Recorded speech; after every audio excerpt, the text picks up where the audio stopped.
Pada awal cerita, kita diperlihatkan dengan gambaran suram Jepang pada abad ke-15. Di era Kansu tahun kedua pada tahun 1461. Yang mana pada saat itu, Kyoto terlihat sangat kacau balau. Sementara di sisi lain, berdirilah sebuah pagoda 7 lantai yang baru selesai dibangun. Para penguasa di saat itu seolah-olah menutup mata dari penderitaan rakyatnya. Mereka membiarkan para warga kelaparan, kehausan, sengsara, dan terlilit hutang pajak yang tinggi. Oleh karena semua itu, banyak dari mereka yang akhirnya meninggoy. Untuk warga yang masih hidup dan terlilit hutang pajak, mereka dipekerjakan paksa untuk menarik barang-barang mewah dan mengangkut mayat korban kelaparan. Mereka dipaksa bekerja tanpa henti layaknya seorang budak. Di tengah kekacauan itu, muncullah seorang ronin atau samurai tak bertuan bernama Hasuda Hyoe yang langsung menyerang para penjaga di sana. Dia lalu memberikan sedikit makanan kepada beberapa warga kelaparan yang ada di sana.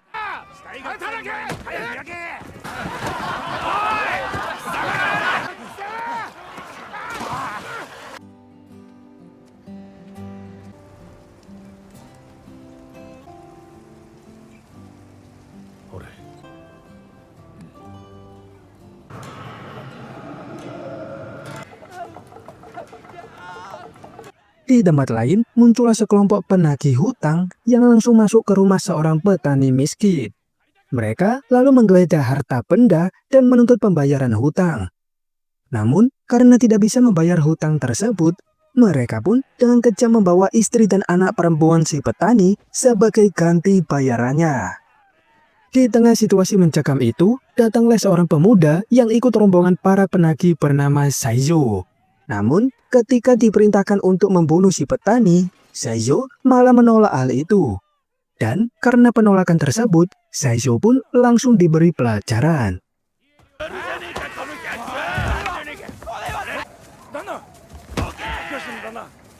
Pada malam harinya, para penagih hutang pun berpesta dan berniat akan melecehkan para tawanannya. Sementara Saizo setelah diberi pelajaran, kini diikat agar tidak melawan. Namun, suasana itu tiba-tiba terganggu ketika sekelompok pasukan bertopeng datang dan langsung menyerang tempat tersebut.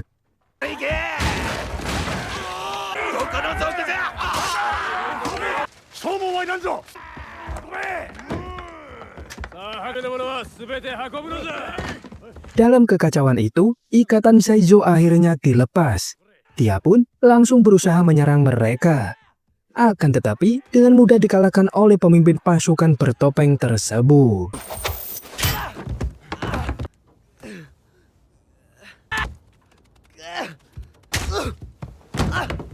Pada keesokan harinya, para pasukan bertopeng pun bersorak-sorai karena telah berhasil mengumpulkan barang rampasan. Pada saat itu, Saizo yang masih ditawan meminta izin untuk buang air. Namun, mereka malah menghina Saizo hingga membuatnya pipis di celana. Tak lama setelah itu, muncullah pemimpin mereka yang bernama Honekawa Doken. Dia kemudian menginterogasi Saizo yang menuduh mereka sebagai kelompok bandit. Doken lalu membantah hal itu dengan mengatakan jika mereka hanya ingin menghukum para rentenir yang meminjamkan uang kepada rakyat miskin dengan bunga yang tinggi. Doken juga mengaku jika dia yang bertanggung jawab atas keamanan wilayah Kyoto di saat melemahnya kekuasaan shogun. Lalu, di saat Doken akan membunuh Saizo, tiba-tiba saja muncullah Hyoe yang merupakan teman lama dari Doken.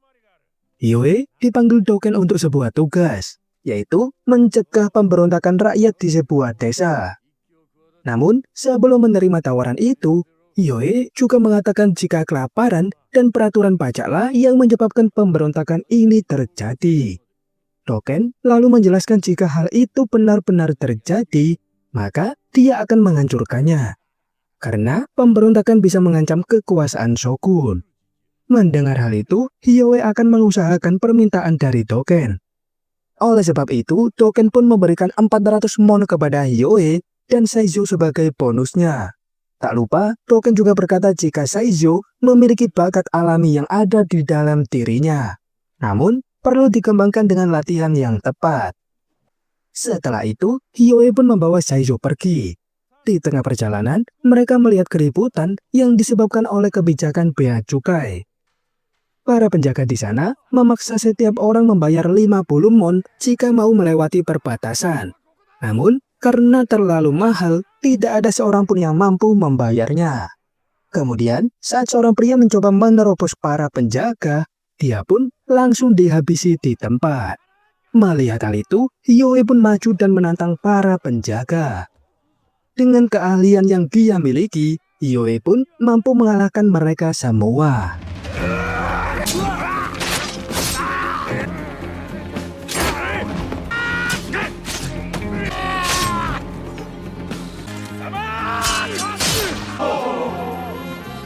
Setelah menghabisi para penjaga, Hiyoi pun mengambil semua uang yang seharusnya menjadi milik rakyat kecil.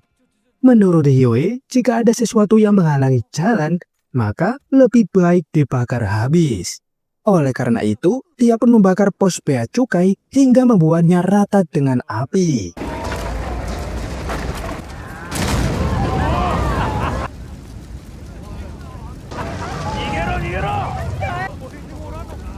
Sementara itu di Kastil Shogun, para penguasa feodal atau para pemilik tanah sedang mendiskusikan cara untuk mengatasi kelaparan yang melanda di beberapa wilayah.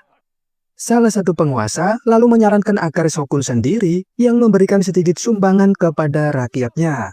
Terlebih lagi, telah beredar kabar jika istri Shogun telah menyimpan sejumlah besar uang rakyat. Namun, Shogun sendiri justru nampak tidak tertarik dengan isi diskusi tersebut dan lebih memilih untuk menata tamannya. Seakan-akan penderitaan rakyat itu tidaklah penting. Setelah diskusi itu, datanglah Dogen untuk melapor kepada salah satu penguasa feodal.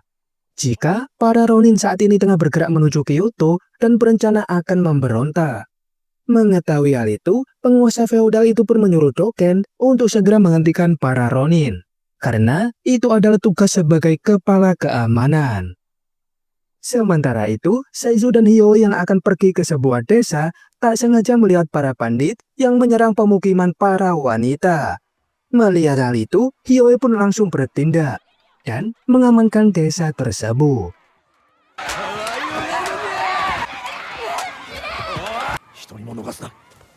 Pada malam harinya, warga desa mengadakan pesta sederhana sebagai bentuk terima kasih kepada Hiyoi. Sang kepala desa juga menyampaikan rasa syukurnya. Pada saat itu, Hiyoi juga bertanya kepada kepala desa apakah mereka akan ikut pemberontakan bersama para Ronin atau tidak. Masing-masing dari mereka pun kemudian mengeluh tentang pajak dan kelaparan, yang bisa saja menghancurkan seluruh warga apabila tetap dibiarkan.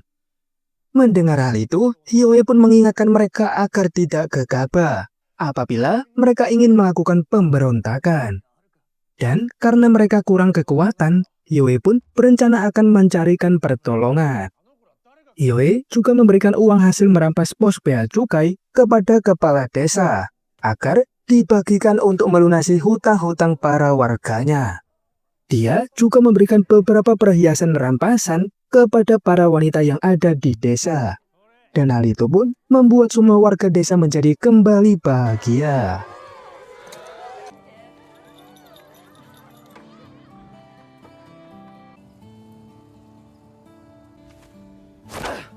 Pada keesokan harinya, Saizo yang berlatih seorang diri didatangi Hiyoi dengan mengatakan, jika saat ini Saizo telah bebas dan tidak perlu mengikutinya lagi.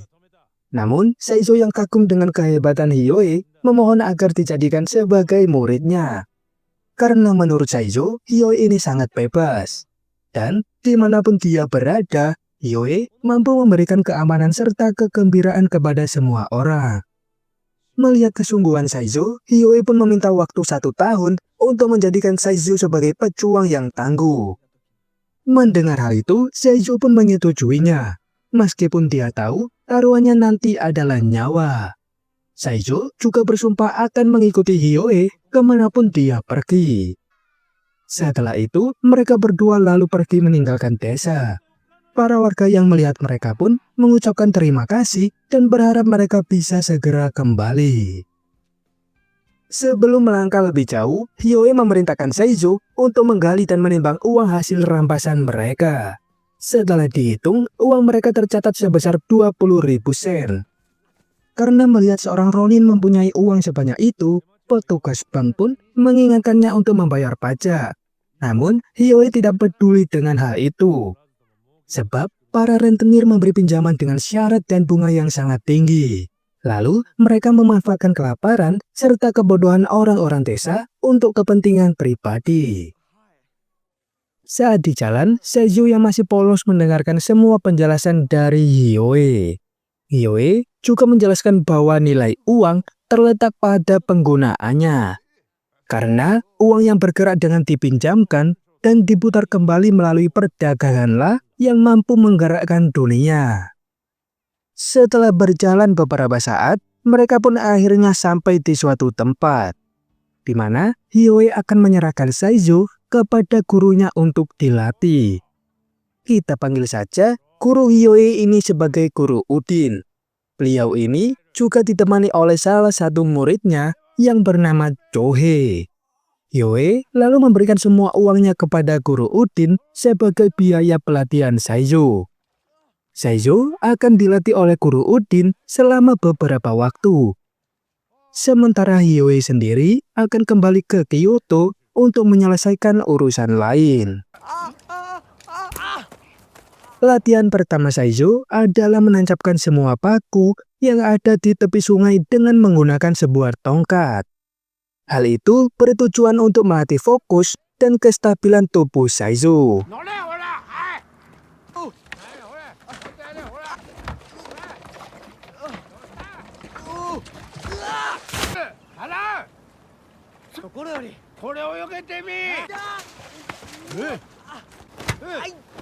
Pada malam harinya, di sebuah desa, pasukan penagih hutang berteriak-teriak mencari Hiyoi karena telah merampas uang di pos bea cukai.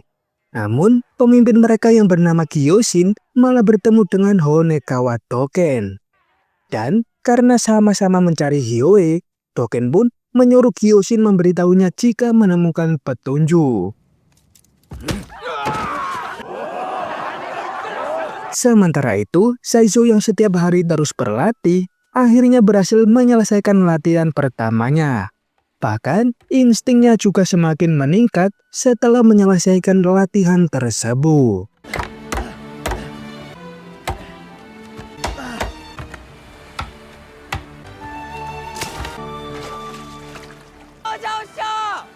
Setelah latihan pertamanya berhasil, Guru Udin pun membawa Saizo ke tempat latihan berikutnya, di mana latihan itu dinilai jauh lebih berbahaya dan beresiko. Saizo harus menghadapi 20 pedang yang diikat dengan kain dan digantung pada pohon. Guru Udin lalu mengatakan jika latihan ini layaknya simulasi jika Saizo menghadapi lawan yang banyak, karena Saizo tidak akan pernah tahu berapa lawan yang akan dihadapi dalam pertempuran. Jika Saizo bisa menghindar dan menjatuhkan semua pedang-pedang itu, maka dia akan dianggap berhasil.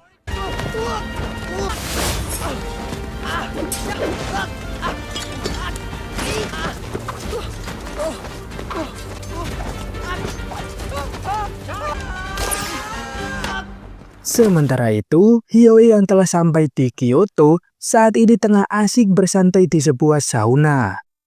Namun, ketenangannya itu tidak bertahan lama setelah dia mendengar suara dari Doken.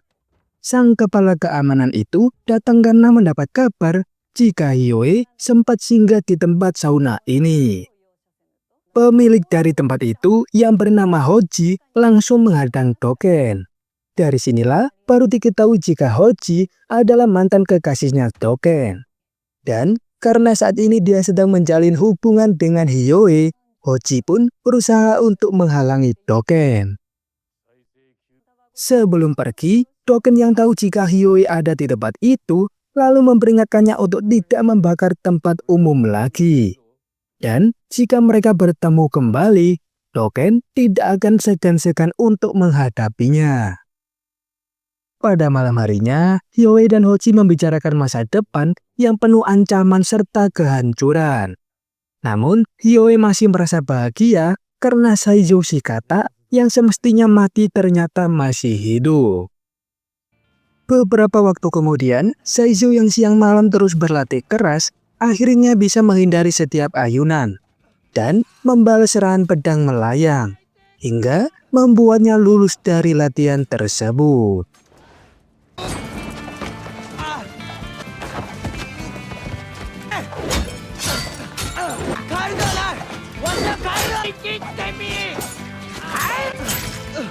Setelah berhasil menyelesaikan latihan kedua, kelincahan dan naluri Saizo pun menjadi meningkat. Bahkan, Saizo juga bisa menghindari serangan dadakan yang dilancarkan oleh Chohei. Melihat semua itu, Kuroujin pun memberikan Saizo hadiah, yaitu berupa baju baru dan sebuah tongkat yang istimewa. Namun, Kuroujin juga mengatakan jika Saizo harus menyelesaikan satu ujian terakhir, yaitu bertahan hidup melawan banyak musuh sungguhan. Kuroujin lalu membuat sayembara. Barang siapa yang bisa mengalahkan Saizo, maka akan mendapatkan hadiah uang tunai. Karena hal itu, banyak orang pun mulai berdatangan dan ingin mengalahkan Saizo. Namun, sampai 10 hari lamanya, tidak ada satu orang pun yang mampu mengalahkan Saizo.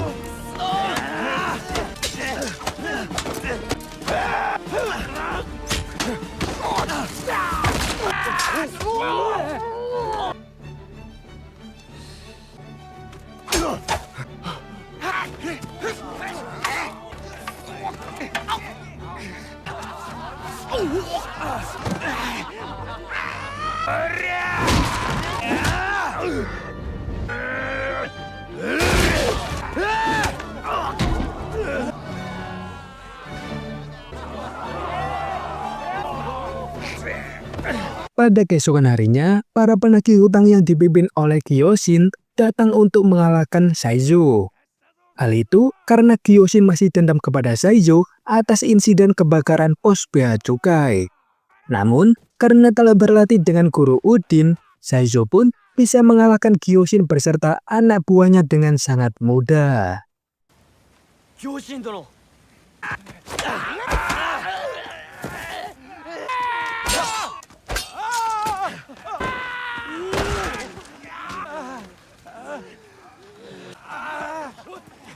Setelah pertarungan itu, Hiyoi pun muncul dan mengaku jika dialah yang memberitahu Gyoshin tentang keberadaan Saizo.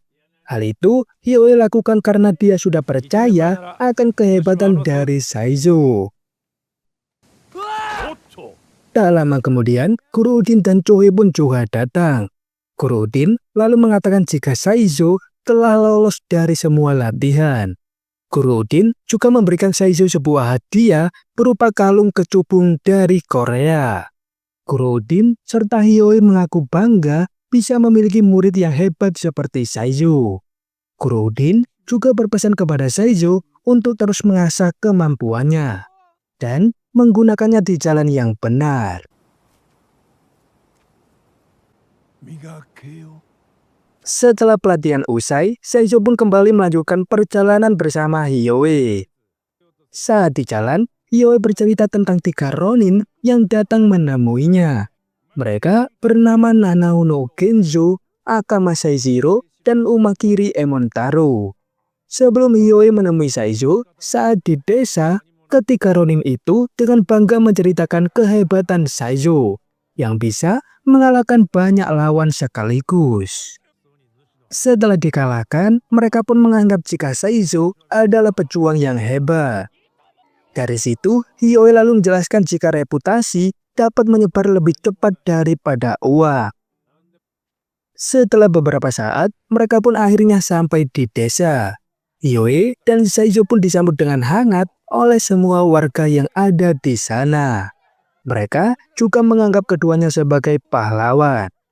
Namun, kebahagiaan itu tak berlangsung lama, karena salah satu pejabat yang bernama Yoshio Minawa datang dengan para pasukannya. Melihat para warga desa yang berkumpul, dia pun sedikit menakut-nakuti mereka.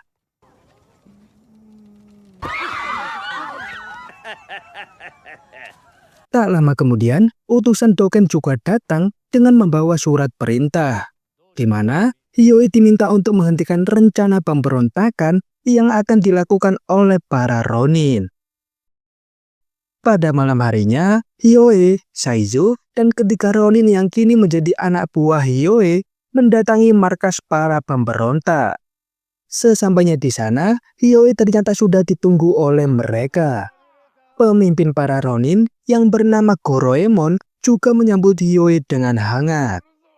Goroemon lalu meminta Hiyoi untuk menandatangani dokumen kesepakatan sebagai tanda setuju dengan aksi yang akan mereka lakukan.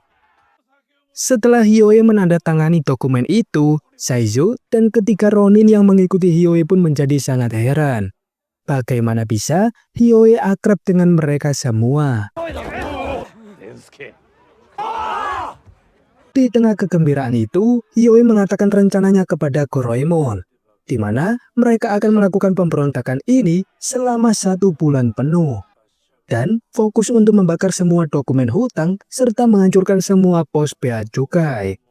Namun, mereka juga harus menghadapi para samurai bersenjata dan pasukan Dokkan yang terkenal hebat.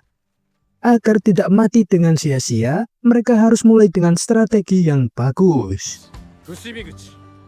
Pada keesokan harinya, Doken menemui Hiyoi dengan wajah yang nampak kesal.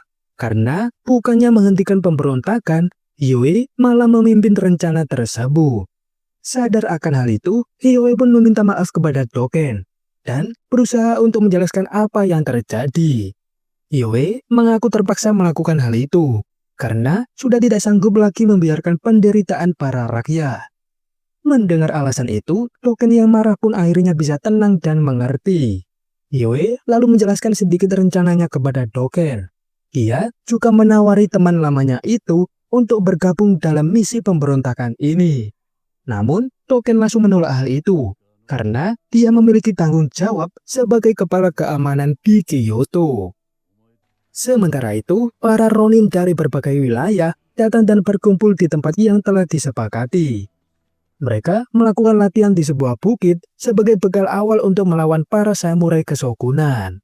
Sementara itu, Hiyoi dan Saizo yang berada di atas bukit berencana akan menyerang dari pinggiran kota Kyoto dan maju ke pusat kota dengan formasi bintang.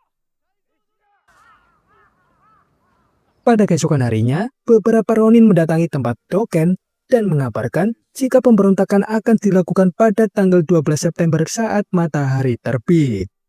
Para pemberontak juga menyebarkan informasi ini melalui penduduk desa dan warga yang lain. Karena hal itu, Doken pun langsung melapor kepada tuannya. Dia juga menyarankan semua pejabat untuk menyiapkan samurai mereka di beberapa pos bea cukai. Sementara itu, di tempat para Ronin, Hiyoi saat ini tengah memimpin perencanaan strategi untuk pemberontakan. Karena jika mereka menyerang tanpa persiapan, maka mereka pasti akan mati dengan sia-sia. Di tengah rapat itu, tiba-tiba seorang warga mengabarkan jika desanya telah habis diserang. Mendengar hal itu, Hiyoi dan beberapa warga pun kembali ke desa. Namun, sesampainya mereka di sana, desa itu telah hancur tak bersisa. Pada saat itu, seorang kakek yang ternyata masih hidup mengatakan jika semua ini adalah perbuatan dari seorang pejabat yang bernama Nawa. Melihat kekacauan yang terjadi, Hiyoi pun menjadi semakin bersemangat untuk menghancurkan kesogunan. Beberapa waktu kemudian, tepat pada tanggal 11 September, Saizo mendatangi Hoji dengan membawa sebuah surat. Dia juga menyampaikan perintah Hiyoi yang menyuruh Hoji untuk mendatangi seseorang, di mana di sana Hoji akan aman dari bahaya. Beberapa saat kemudian, Saizo kembali menemui Hiyoi dengan wajah yang nampak sumringah. Melihat dari senyuman Saizo, Hiyoi pun menyadari jika Saizo telah diberi jatah oleh Hoji. Pada malam harinya, di pos bea cukai Tambaguchi, para penjaga bersiap menghadapi kemungkinan serangan pemberontak. Pada saat itu, mereka nampak sangat santai karena mengira jika pemberontakan akan terjadi pada esok hari. Namun, tiba-tiba dari balik pepohonan di hutan, para pasukan pemberontak muncul dan langsung menyerang pos tersebut. Ternyata, para pemberontak telah menyebarkan informasi palsu dan menyerang sebelum para samurai kesogunan benar-benar siap.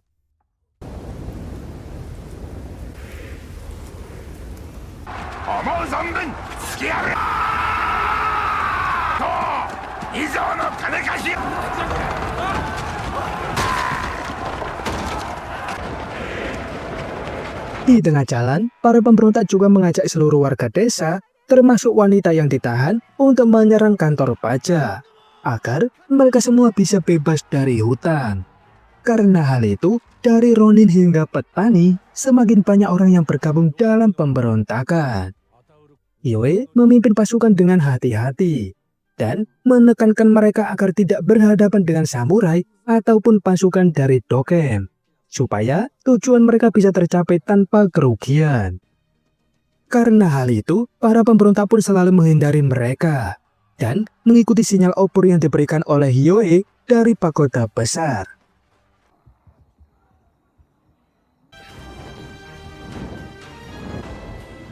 Tak lama kemudian, Dogen datang dan langsung menghabisi rekan-rekan Hiyoi, karena dia merasa ikut ditipu oleh informasi yang diberikan Hiyoi. Melihat banyaknya pasukan pemberontak, Dogen sadar jika Hiyoi berencana untuk menggulingkan kesogunan. Hiyoi lalu mengatakan rencananya kepada Dogen, yang ingin membakar pemerintahan kejam ini dan membangun dunia baru yang lebih aman dan damai. Setelah itu, Hiyoi pun melompat menggunakan tali Flying Fox dan bergabung dengan para pemberontak yang lain.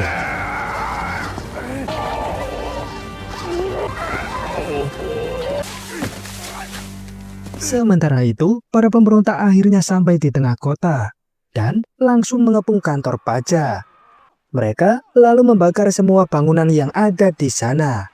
Hal itu mereka lakukan karena sudah sangat muak pada sistem yang hanya membuat para pejabat menjadi semakin kaya, sementara rakyat dibiarkan menderita begitu saja.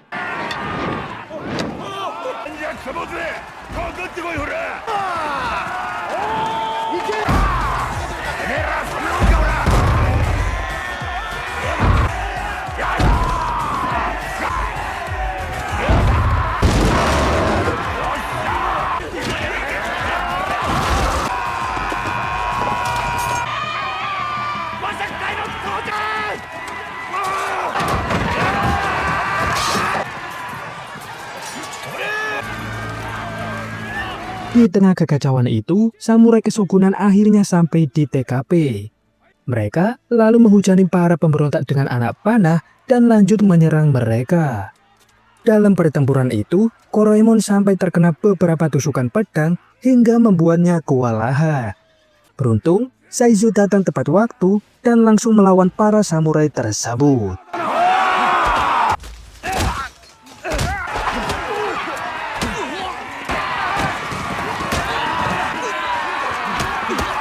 Tak lama kemudian, yang ditunggu-tunggu akhirnya tiba. Hiyoi datang dan langsung membantu para pemberontak melawan para samurai, agar tujuan mereka untuk membakar semua dokumen hutang bisa tercapai.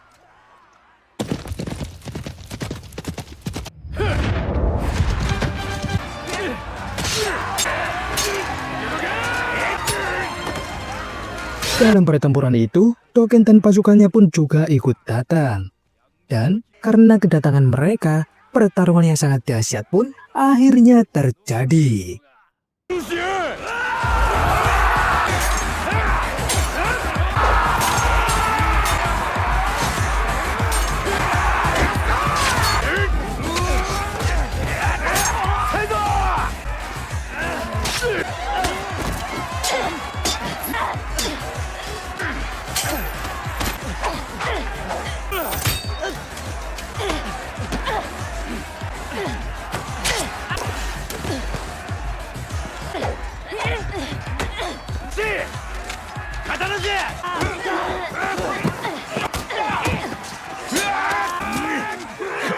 Di tengah pertempuran yang sangat hebat itu, Dengan keberanian dan strategi yang mereka miliki, pasukan pemberontak pun akhirnya berhasil membakar semua surat hutang, hingga menciptakan momen kemenangan yang dramatis dan sangat menyentuh hati.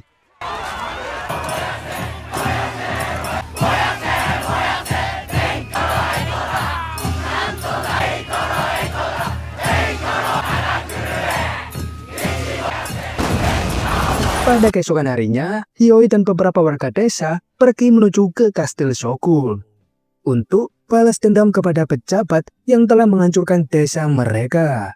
Namun, Dogen dan pasukannya tak tinggal diam. Mereka lalu menyerang Hiyoi dan rekan-rekannya hingga terjadilah pertempuran yang sangat epik.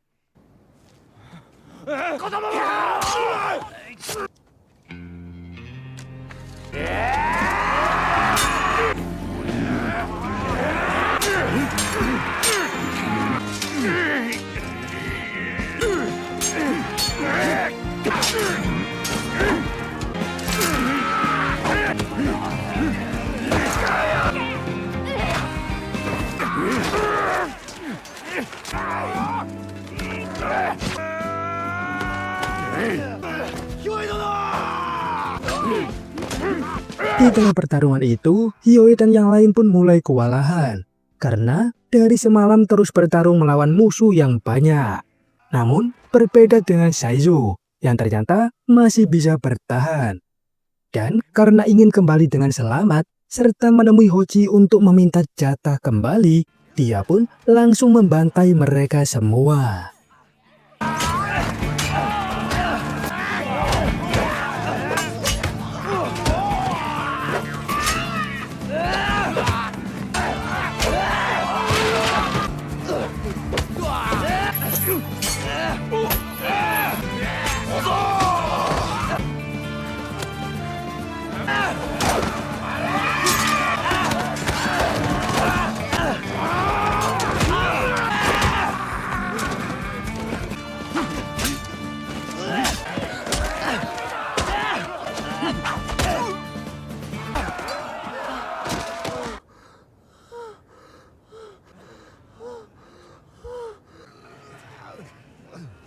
Setelah Saizo memantai semua lawannya, Hiyoi pun menghabisi pejabat Nawa dengan menggunakan tusuk rambut mendiang putri Tensuke.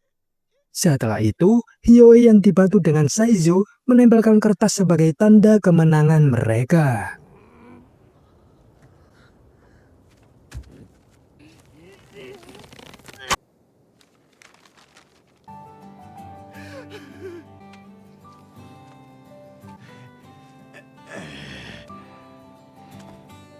Beberapa saat kemudian, Hiyoi dan Saizo pun membersihkan luka-luka mereka di tepian sungai. Namun, Dogen tiba-tiba datang dan berniat untuk mengajak duel Hiyoi. Karena hal itu, Hiyoi pun memerintahkan Saizo untuk bersabar dan menunggu momen yang tepat. Hiyoi juga menekankan kepada Saizo tentang pentingnya strategi dan kesabaran.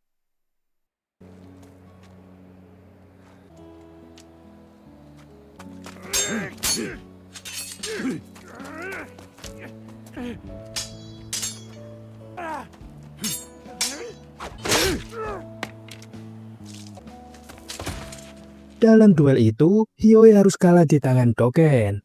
Melihat hal itu, dengan kondisinya yang sekarang, Saizo membawa kenangan Hiyoi dan pelajaran yang telah dia tinggalkan.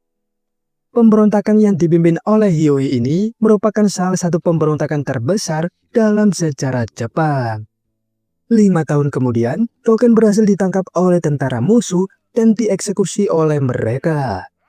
Di akhir film, Saizo muncul kembali sebagai pemuda yang tangguh dan mengikuti jejak gurunya, menjadi seorang ronin yang bebas.